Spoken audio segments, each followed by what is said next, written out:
pagdalo ni Pangulong Ferdinand R. Marcos Jr. sa kauna-unahang trilateral summit kasama ang Amerika at Japan, inaasahang magiging mabunga, partikular na sa mga usapin ng pamumuhunan, ekonomiya, kalakalan at depensa.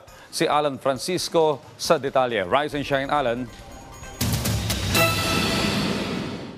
100 bilyong US dollars na halaga ng investments sa susunod na 5 hanggang 10 taon ang magiging resulta ng trilateral summit na dadaluhan ni Pangulong Ferdinand R. Marcos Jr. sa Washington, Estados Unidos. Ayon yan kay Philippine Ambassador to the United States Jose Manuel Romualdez. Matapos aniya ang inaasahang pagpupulong ni na Pangulong Marcos, US President Joe Biden at Japanese Prime Minister Fumio Kishida. Ang mga sektor na inaasahang mamumuhunan sa bansa ay may kaugnayan sa enerhiya, digital infrastructure at iba pa.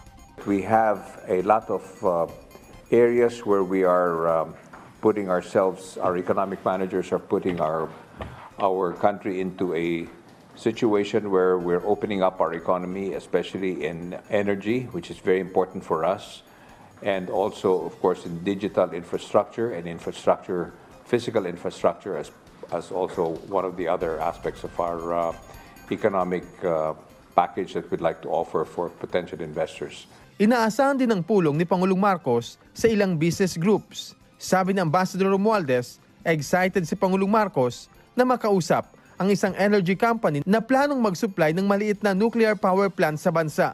Again, this gives you an indication of how much interest there is at this time in investments coming into the country.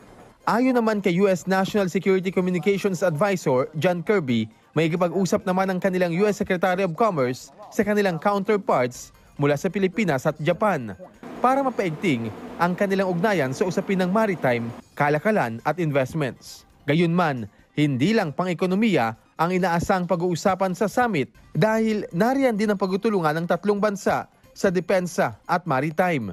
Ayon kay US Advisor John Kirby, walang dahilan sa China para aniya mag-overreact sa trilateral cooperation sa South China Sea sa pagitan ng Pilipinas, Amerika, Australia at Japan. I can't speak for the PRC reaction one way or another except to say there's no reason to overreact to this. Reaksyon naman niya ito matapos tanungin hinggil sa importansya ng maritime patrol na isinagawa ng Pilipinas, Amerika, Japan at Australia sa West Philippine Sea. Kasabay nito ang kanyang paalala sa China na tumalima sa 2016 Hague-based decision na nagtataguyod ng karapatan at jurisdiksyon ng Pilipinas sa South China Sea. This is about freedom of navigation. It's about adherence to international law. It's about proving the simple point that we and our allies will fly, sail, and operate wherever international law permits us to do. And it does in the South China Sea, and we did. Muli namang binigyang diin ng gobyerno ng Amerika ang painindigan nitong pagsuporta sa Pilipinas hanggang si Biden ang Pangulo ng USA.